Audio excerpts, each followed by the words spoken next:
high guys good morning welcome back to my new blog सबैजना सन्चै हुनुहुन्छ होला अनि म पनि एकदम ठिक छु होइन अनि अब धेरै लामो भिडियो बनाउनुभन्दा म चाहिँ डाइरेक्ट भनिहाल्छु आज चाहिँ हामी नानीको कान्छी हेर्न जाँदैछौँ अनि कस्तो भयो भन्नाले पास्नीमा छेडिदिने भनेको अनि पास्नीमा छेड्ने भन्दा चाहिँ अर्को दिन उसको भ्याक्सिन भयो त्यही भएर चाहिँ छेड्न पाइएन अब जाडो महिना कुर्दा कुर्दा उसलाई त धेरै टाइम भइहाल्छ 1 वर्ष पुगिहाल्छ त्यही भएर अब चाहिँ नानीको ड्याडी आउनुभएको छ मलाई पनि अलिक सजिलो हुन्छ यो टाइम उहाँ आउने बेला चाहिँ त्यही भएर अनि छिटै छेड्यौँ भनेर चाहिँ हामी नानीको लागि कान्छी हेर्न भनेर जाँदैछौँ र अब सामानहरू यताउता पनि छ अनि रुम चाहिँ यो कपडाहरू यताउता मैले चाहिँ यहाँ ब्याग रेडी गरिसकेँ रुम चाहिँ त्यस्तै छ यो नानीको ड्याडी ल्याएको सामानहरू यताउता सबै त्यस्तै छ भने यो मिलाउनु छ म तपाईँहरूलाई सबै सामान देखाउँ मैले चाहिँ क्लिप धेरै हराउँछु भनेर चाहिँ नानीको ड्याडीले यति धेरै क्लिप लिएर आइदिनु भएको छ योचोटि चाहिँ अनि यो ड्रेस चाहिँ मलाई नानी प्रेग्नेन्ट हुनुभन्दा अगाडि हो कि नानी प्रेग्नेन्ट हुनुभन्दा अगाडिको लुगा हो यो चाहिँ ठिक हुन्थ्यो अनि अहिले चाहिँ अब मैले पहिलोचोटि लगाएको नानी बनिसकेपछि चाहिँ अब हेरौँ नानीको ड्याडी नानी चाहिँ बाहिर हुनुहुन्छ है के गर्नुहुँदो रहेछ मैले अनि प्यान्ट पनि मलाई त ठिक हुन लागिसक्यो भने सो गाइड प्यान्ट चाहिँ चाहिँ ठिक भइहाल्छ उहाँलाई हेरौँ अब नानीको ड्याडी त लाउनु बाँकी नै छ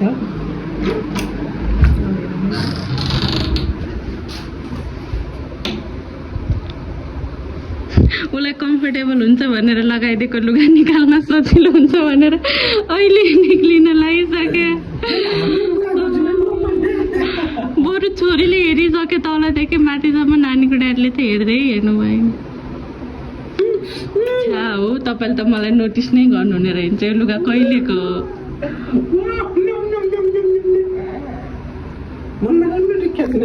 मतलबै गरिदिनु भएन भने नानी हुनु प्रेग्नेन्ट हुनुभन्दा अगाडिको लुगा होइन यो ठिक्क हुन लागिसक्यो उसलाई कान्छीले पुरा आएपछि निकाल्न सजिलो हुन्छ भनेर लगाइदिएको त्यो लुगा हो अहिले निक्लिनु लाग्छ र अब तपाईँ लुगा ला हेलो गाइस सो आज चाहिँ हामी कहाँ जाँदैछौँ कहाँ जाँदैछौँ छोरी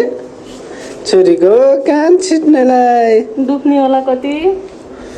दुख्छ होला टोर के गर्नु जानै पर्यो कान छिट्नै पर्यो लुगा हेर्नु न यो भित्रको टी सर्टहरू लगाइदियो भने पछि निकाल्नु पर्छ गाह्रो हुन्छ भनेर लगाइदिएको ल छिटो गइहालौँ अरू काम छ खाना खायो म नखाने किन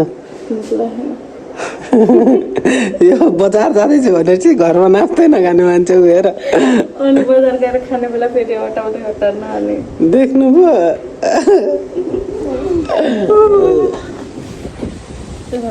मम्माले के भन्दै देख्यौ बजार गएपछि खानुपर्छ त्यही भएर घरमा केही खाएर नखाएर गएपछि टन्न खाइन्छ अरे त्यस्तै गर्छौ पछि त्यस्तो नगर है बाटीबे है गरिदिनु भन ल माया गरिदियो सबैलाई हेर न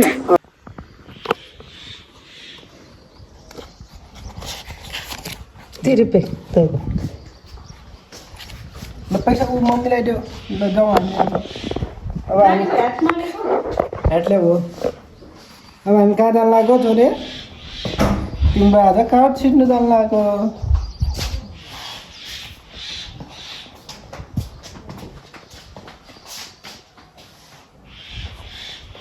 मम्मा खै मम्मा खै मम्मा खै मम्मा खै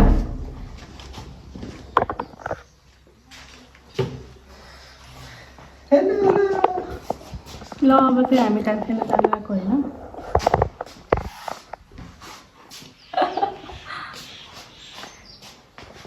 ल डल्लो अहिले नरो बाबाहरू उहाँ गएर रुनै पर्ने छ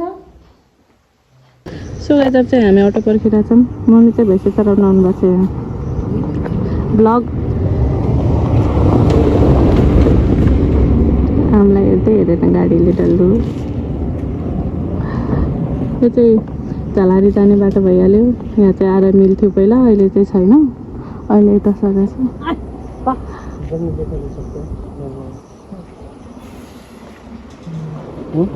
कहाँ जाने भने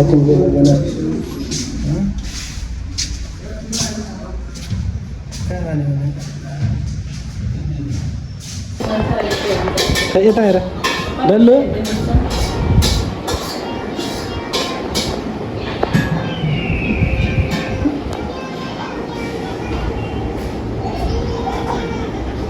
ओहो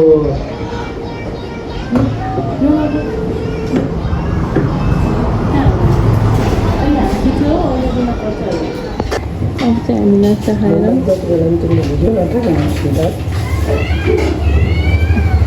उसलाई कम्फर्टेबल हुन्छ भनेर लगाइदिएको लुगा त लास्टै कम्फर्टेबल भयो खोल्न सजिलो हुन्छ तलदेखि निकाल्न भनेर अब चाहिँ हामी नास्ता खाएर लुगा किनेर अनि डल्लुको काम हेरिदिने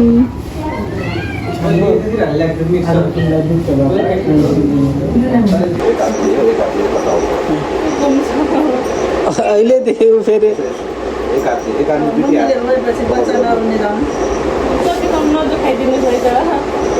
केही हुँदैन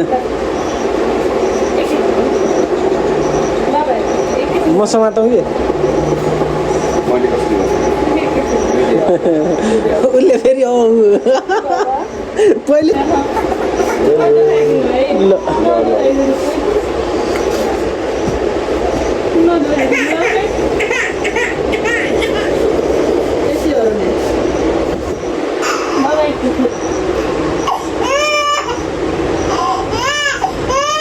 सानो भयो ठिक छ नानु यो माला ठिक छ हजुरको ठिक छ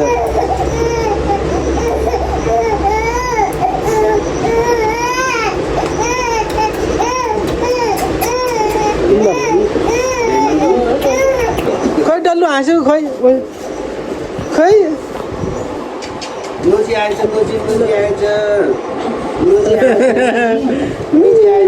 आज नयाँ सुन लगाएको थियो नि मेरो डल्लुले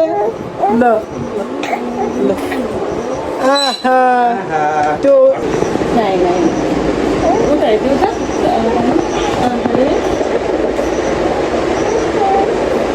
के हो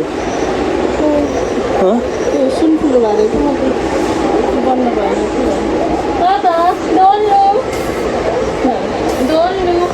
डल्लु ल भयो ठिक भयो कहिले सिगान पुस्दिन्छु बाबाको गुड गर्ल ल ल ल बाबा हेर्नुहोस् त यहाँ मम्मा बाबा मम्मा हेरिदिनुहोस्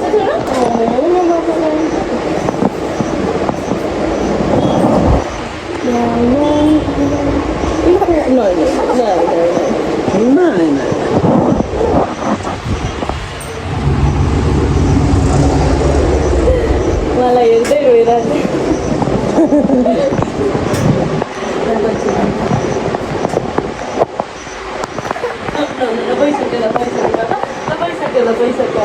पैसा